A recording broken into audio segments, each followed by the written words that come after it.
Te damos la bienvenida a Píldoras Pedagógicas, tu nuevo podcast favorito sobre educación. Soy Sonia Fernández Peña.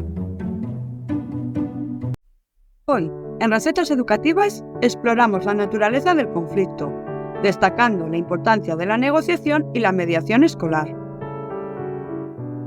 Antes de adentrarnos en este tema, os quiero dejar una frase de Nélida Azeitegui, que es maestra y pedagoga, promotora de la construcción de convivencia positiva en los centros educativos, de la prevención y actuación ante casos de acoso escolar entre iguales, y que me encanta.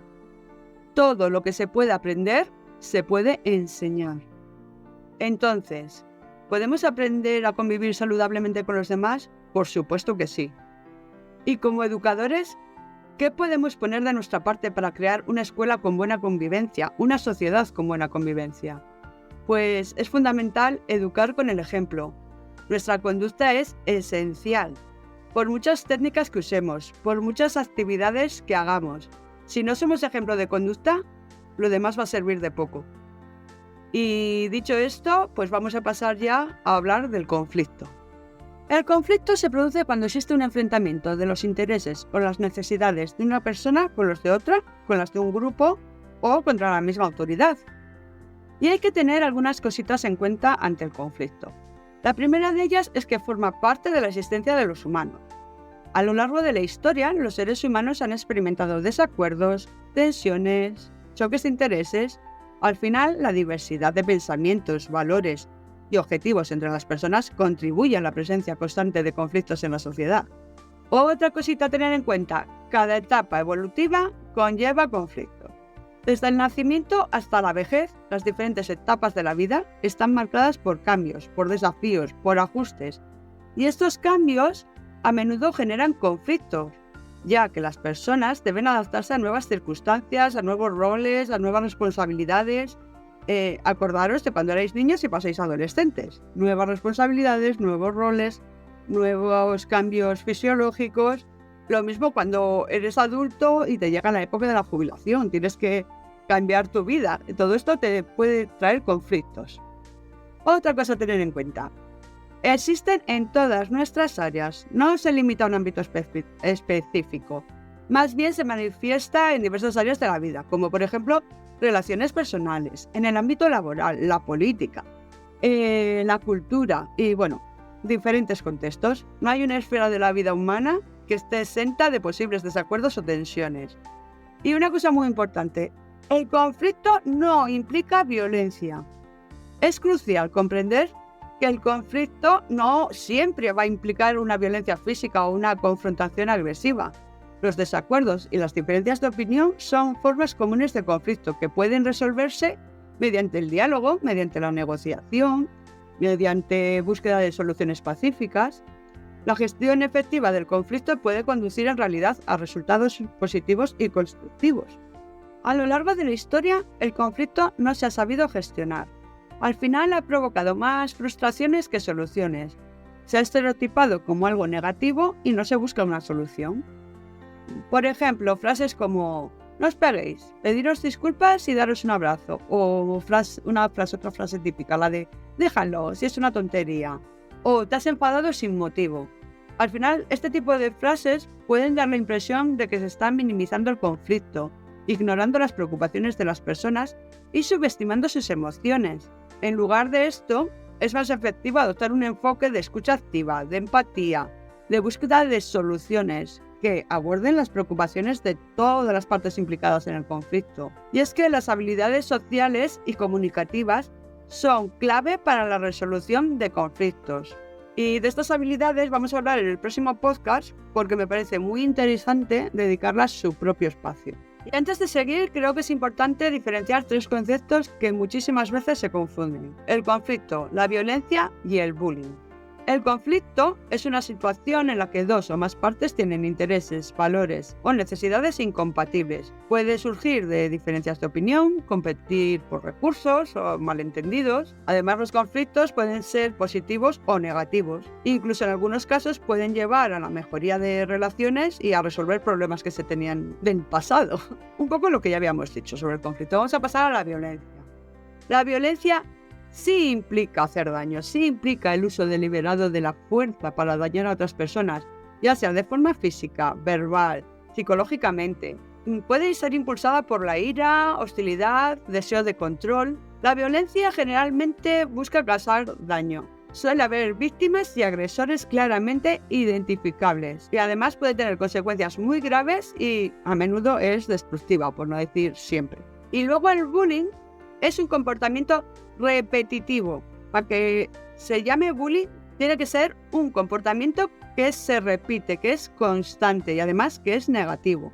Y está dirigido hacia una persona o un grupo específico. Puede manifestarse de diversas formas, como acoso verbal, acoso social, físico. Y a diferencia del conflicto, el bullying implica un desequilibrio de poder, donde una parte busca dominar, intimidar o controlar a la otra. Suele ocurrir de manera persistente y puede tener efectos perjudiciales a largo plazo para la víctima.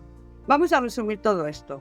Mientras que un conflicto es una divergencia de intereses o necesidades, la violencia implica el uso de la fuerza para dañar, y el bullying es un comportamiento repetitivo, destinado a intimidar o controlar, a menudo con desequilibrio de poder. Y ahora que ya entendemos la diferencia de estos conceptos, que es que me parecía muy importante adentrarnos en que no es lo mismo el bullying que el conflicto, sobre todo porque vamos a hablar de los conflictos en la escuela, pues vamos a ello. Vamos a este tema que preocupa tanto a profesionales educativos, a familias, a las instituciones. Vamos a adentrarnos en los conflictos en la escuela. Los conflictos, si no se resuelven, van a generar problemas de mayor intensidad, por lo que requieren especial atención. O sea, aunque haya dicho que no siempre conllevan violencia, hay que resolverlos. Y hay que tener en cuenta que el conflicto no es bueno ni malo, pero se tiene que resolver, porque una vez que se resuelven, que se afrontan, genera aprendizaje. Además, son necesarios para desarrollarnos como personas, para adquirir herramientas personales y sociales. En definitiva, debemos aprender a resolver conflictos. No solo en la escuela, si es que nos va a ayudar en la vida en general. El niño que aprende a resolver conflictos le va a ser mucho más fácil de adulto saber resolver conflictos de manera positiva. Va a desarrollar habilidades sociales y comunicativas importantes para la vida. ¿Y con qué tipo de conflictos nos podemos encontrar? Pues nos podemos encontrar con conflictos de poder, de relación, de rendimiento o conflictos interpersonales. Vamos a comenzar explicando un poquito los conflictos de poder. Estos están relacionados con las normas, es decir, va a existir un conflicto con el poder, con la autoridad, con las normas sociales. El niño discrepa de la norma, no la asume y se niega a hacerlo. En estos conflictos podemos hablar del síndrome del emperador, que se refiere a un patrón de comportamiento en niños y adolescentes caracterizado por actitudes dominantes, manipuladoras y falta de empatía hacia los demás, especialmente hacia los padres u, otras figuras de autoridad. Los niños con este síndrome tienden a desafiar las normas, los límites, buscan controlar y manipular. Este comportamiento a menudo desemboca en conflictos familiares, evidentemente, y pueden tener diversas causas, por ejemplo, la falta de límites claros o problemas en la dinámica familiar. Al final es esencial abordar este síndrome mediante la implementación de límites saludables, promoviendo la comunicación y el apoyo emocional. Ahora vamos a pasar a hablar de los conflictos de relación. Este bloque es muy importante porque aquí es donde podemos encontrar el bullying y el ciberbullying. En estos conflictos se presentan diferentes roles jerárquicos, es decir, hay una diferencia de poder de un alumno sobre otro. Y dentro de estos roles, según Dan Always, podemos encontrarnos con el acosador, que es el que inicia el acoso y participa evidentemente activamente. Luego está el seguidor del acosador, que participa activamente pero no es el que inicia el acoso. Luego está el partidario, el acosador pasivo, apoya el acoso aunque no participa. Luego otro partidario pasivo, que es posible acosador, disfruta con el acoso aunque no muestra apoyo, pero por dentro está disfrutando. Luego está el observador despreocupado, que ni para un lado ni para otro, que le da igual, o sea, lo ve que se está realizando bullying sobre otro compañero y es que le da igual. Luego está el posible defensor, es decir, el que le desagrada el acoso, piensa que debería ayudar, pero no hace nada, por miedo o porque no quiere que luego le hagan, por miedo, porque no quiere que luego le hagan bullying a él. Y luego está el defensor de la víctima. A este le desagrada el acoso y ayuda o trata de ayudar. Y por supuesto está quien sufre el bullying, la víctima. Del bullying hablaremos en algún podcast segurísimo, pero este ya lo haré con Elo porque creo que es un tema para hablar largo y tendido. Y vamos a pasar a los conflictos de rendimiento, que son aquellos que están relacionados con los logros y los resultados escolares o académicos. Es decir, que los alumnos compiten, luchan entre ellos a ver quién ha sacado mejor nota en un examen, quién ha hecho un mejor trabajo. Estos pequeños conflictos que se pueden presentar dentro del aula. Y para finalizar, están los conflictos interpersonales, que están relacionados con la socialización de los niños, con sus habilidades sociales. No voy a hablar más de estos conflictos porque como la semana que viene el podcast va a ir sobre habilidades sociales, pues ahí se va a ver la importancia que tienen estas habilidades para la resolución de conflictos. Entonces no voy a entrar ahora más en este tema. ¿Y cómo estamos ante el conflicto? Pues en la compleja tela de los conflictos humanos, cada encuentro plantea una encrucijada de posibilidades. Desde la dominación hasta la negociación, nuestras elecciones determinan la dirección y resolución de las tensiones interpersonales. Vamos a ver qué enfoques se suelen tomar. La dominación, es decir, una parte se impone sobre otra. Aquí el estilo de comportamiento que se suele tomar es el competir. Yo gano, tú pierdes. Vamos a poner un ejemplo. Yo quiero el balón y tú también lo quieres, pero yo me impongo y me quedo con el balón, que soy el que manda y ya está. Yo gano y tú pierdes. Otro enfoque sería la retirada. Una parte abandona, una de las partes tiene más fuerza o poder y la otra dice adiós, bye bye. Bueno, aquí el estilo de comportamiento es el evitar. Al final yo pierdo y tú ganas. En el ejemplo del balón, aquí yo sería la que, paso de problemas, me voy. Ahí te quedas tú con tu balón. No quiero saber nada del tema. Otro enfoque sería la inactividad o evasión. Es decir, una parte se queda sin enfrentar. No abandona, pero no hace nada. Aquí el estilo de comportamiento sería el acomodar, el ceder. Aquí también yo pierdo y tú ganas.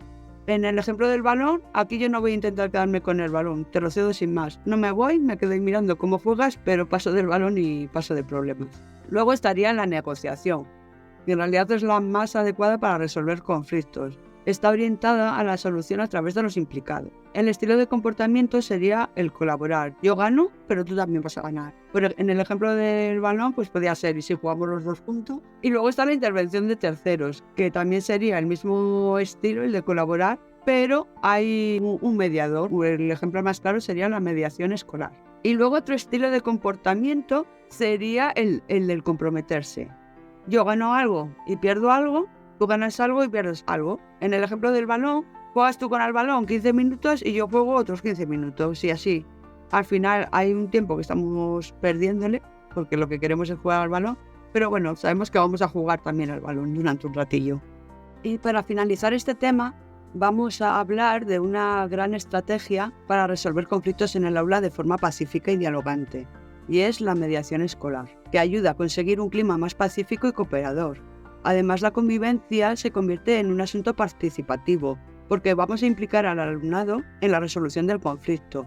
La mediación tiene que ser voluntaria. Necesitamos que sea voluntario, porque es que si no, no va a servir para nada. Y además mejoran las habilidades sociales, de las que hablaremos en el próximo podcast. ¿Y qué elementos nos encontramos en la mediación? El conflicto. Si no hay conflicto, no sería lógico hacer una mediación escolar. Además, debe haber dos partes con diferentes intereses, que por eso se ha creado el conflicto. Y debe haber, lógicamente, pues un mediador, que debe ser una persona que actúe de forma objetiva para mediar entre ambas partes.